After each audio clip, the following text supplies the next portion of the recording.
नमस्कार प्यारे बच्चों।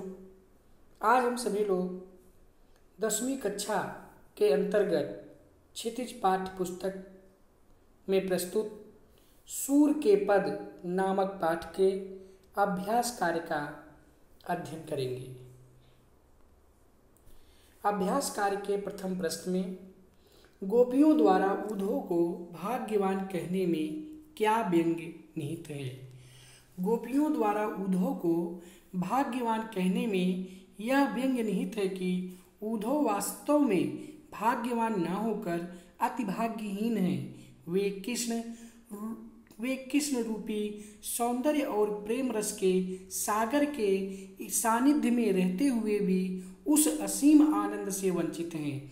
वे प्रेम बंधन में बंधने एवं मन के प्रेम में अनुरक्त होने की सुखद अनुभूति से पूर्णतः अपरिचित हैं। इसलिए गोपिकाओं द्वारा ऊधों को भाग्यवान कहने में यह व्यंग्य निहित है। अगला प्रश्न है, ऊधों के व्यवहार की तुलना किस किस से की गई है। ऊधों के व्यवहार की तुलना निम्नलिखित उदाहरणों में की गई है।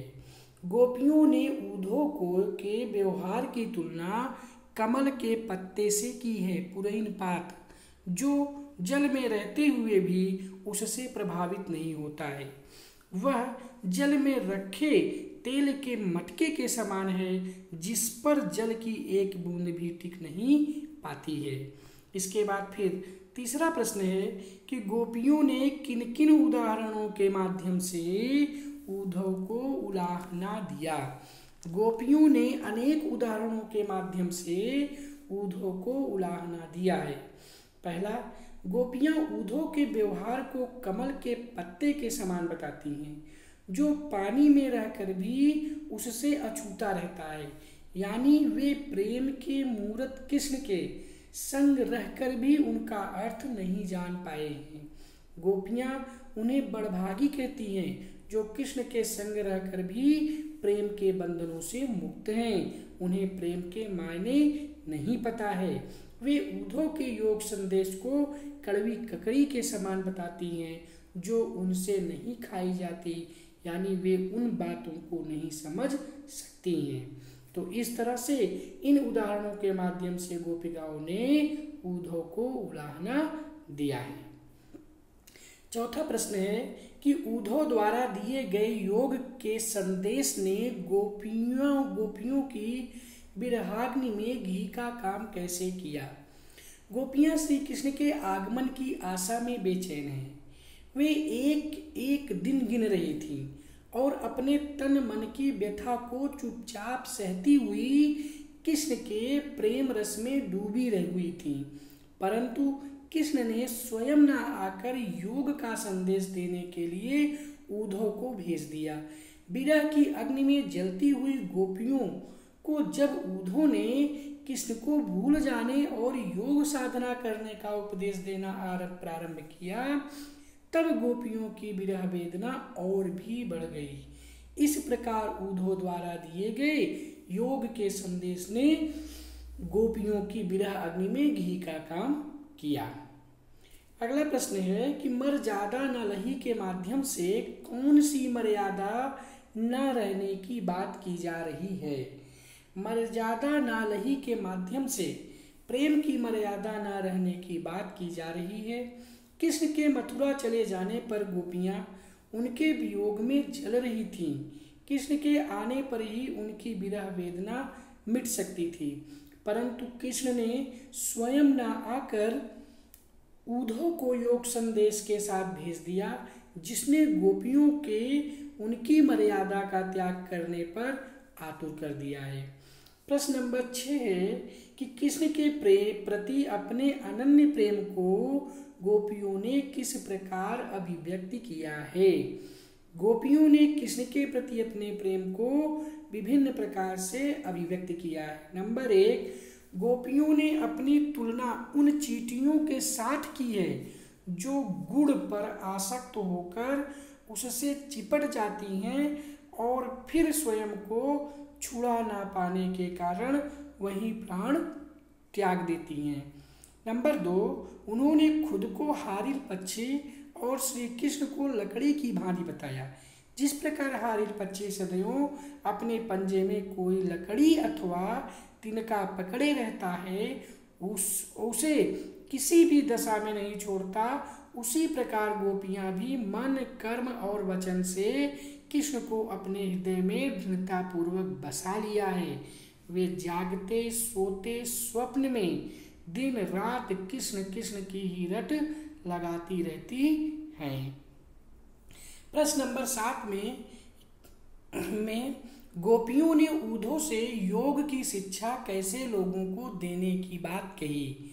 गोपियों ने उद्धव से योग की शिक्षा ऐसे लोगों को देने की बात कही जिनका मन चंचल है और इधर उधर भटकता है। उद्धव अपने योग के संदेश में मन की एकाग्रता का उपदेश देते हैं, परंतु गोपियों का मन तो कृष्ण के अनन्य प्रेम में पहले से ही एकाग्र था। इस प्रकार योग साधना का उपदेश उनके लिए निरर्थक है। योग की आवश्यकता तो उन्हें है जिनका मन स्थिर नहीं हो पाता है। इसलिए गोपियां चंचल मन वाले को योग का उपदेश देने की बात कहती हैं। अगला प्रश्न है, प्रस्तुत पदों के आधार पर गोपियों का योग साधना के प्रति दृष्टिकोण स्पष्ट करें। गोपियों ने योग साधना को निरर्थक बताया है। उनके अनुसार यह उन लोगों के लिए है जिनका मन अस्थिर है, परंतु गोपियों का हृदय तो श्री कृष्ण के लिए स्थिर है। वे उनकी भक्ति में पूरी तरह से समर्पित हैं। योग ज्ञान उनके लिए कड़वी ककड़ी के समान है, जिसे खाना बहुत ही मुश्किल है। यह ज्ञान गोपियों के लिए बीमारी से अधिक कुछ नहीं है। गोपियों के अनुसार राजा का क्या धर्म होना चाहिए। गोपियों के अनुसार राजा का धर्म है वह प्रजा को ना सताए और प्रजा के सुखों का ख्याल रखे। अगला प्रश्न है, प्रश्न नंबर में गोपियों को कृष्ण में ऐसे कौन सा परिवर्तन दिखाई दिए जिनके कारण वे अपना मन वापस लेने की बात कहती हैं। गोपियों को लगता है कि कृष्ण ने अब राजनीति सीख ली है। उनकी बुद्धि पहले से भी बहुत अधिक चतुर हो गई है। पहले वे प्रेम का बदला प्रेम से चुकाते थे, परंतु अब प्रेम की मर्यादा भूलकर योग का संदेश देने लगे हैं। कृष्ण पहले दूसरों के कल्याण के लिए समर्पित रहते थे, परंतु अब अपना भला ही देख रहे हैं। उन्होंने पहले दूसरों के अन्याय से लोगों को मुक्ति दिलाई, परंतु अब नहीं। श्री कृष्ण गोपियों से मिलने के बजाय योग की शिक्षा देने के लिए उद्धव को भेज दिए हैं। श्री कृष्ण के इस कदम से गोपियों के मन में और भी आहत हुआ। कृष्ण में आए इन्हीं परिवर्तनों को देखकर गोपियां अपने को कृष्ण के अनुराग से वापस लेना चाहती हैं। अगला प्रश्न है, गोपियों ने अपने वाक चातुर्य के आधार पर ज्ञानी उद्धव को परास्त कर दिया। उनके वाक चातुर्य की विशेषताएं लिखिए। गोपियों के वाक चातुर्य की विशेषताएं इस प्रकार है। नंबर 1, साहसी। गोपियां पूरी तरह से निडर हैं। वह उद्धव को कोसने से परहेज नहीं करती। वह उनके योग साधना से के संदेह को कड़वी ककड़ी और बीमारी बताती हैं। नंबर 2, व्यंग्यात्मकता। गोपियों ने बड़े ही प्रभावशाली ढंग से व्यंग करती हैं। वे उद्धव को बड़भागी कहती हैं, चूंकि वह श्री कृष्ण के पास रहकर भी प्रेम से छूते रहे हैं। यह कहकर वह उद्धव का उपहास करती हैं। नंबर 3, स्पष्टता। वे स्पष्ट शब्दों में उद्धव को बताती हैं कि वे कृष्ण के प्रेम में पूरी तरह से लीन हैं, इसलिए उनके योग संदेश का उन पर कुछ असर पड़ने वाला नहीं है। अगला प्रश्न है कि संकलित पदों को ध्यान में रखते हुए सूर्य के भ्रमर गीत की मुख्य विशेषताएं बताइए। सूर्य के भ्रमर गीत की मुख्य विशेषताएं निम्न हैं। नंबर 1, निर्गुण और निराकार भक्ति से ज़्यादा सगुण और साकार भक्ति को महत्व दिया गया है। नंबर 2, योग साधना का महत्व प्रेम की एक निष्ठता के सामने कम है। नंबर 3, गोपियों विरह वेदना झेल रही हैं। गोपियाँ विरह वेदना झेल रही हैं। नंबर 4, गोपियों ने सरलता, मार्मिकता, उपालंब, व्यंग्यात्मकता, तर्क शक्ति आदि के द्वारा उद्धव के ज्ञान योग को तुच्छ सिद्ध किया।